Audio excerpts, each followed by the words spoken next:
దేవునికి స్తోత్రం కలుగునుగాక. అందరూ బాగున్నారా?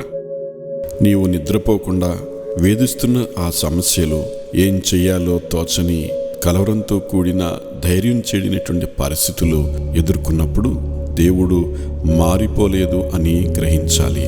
46వ కీర్తన 2-3 వచనాలు. కావున భూమి మార్పు నొందినను, నడి సముద్రములో పర్వతములు మునిగినను మనము భయపడము. వాటి జలములు ఘోషించుచు నురుగులు కట్టినను, ఆ పొంగుకు పర్వతములు కదిలినను అనే ఈ 2 వచనాలలో కీర్తనకారుడు భయంకరమైన ఉప్పెనను చూపిస్తున్నాడు. భూకంపం వచ్చి సముద్రాలలో పర్వతాలు కూలిపోతుంటే దాని దాటికి సముద్ర కెరటాలు పైకి ఎగసి భూమిని ముంచెత్తుతున్నాయి.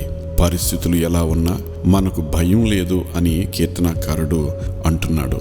సామాజిక పరిస్థితులైనా, ఆర్థిక ఇబ్బందులైనా, కుటుంబ కలవరాలైనా, జీవితంలో చెలరేగే ప్రతి సమస్యకు ప్రభు ఉన్నాడు. ధైర్యంగా ఉండు. దేవుడు మారిపోలేదు.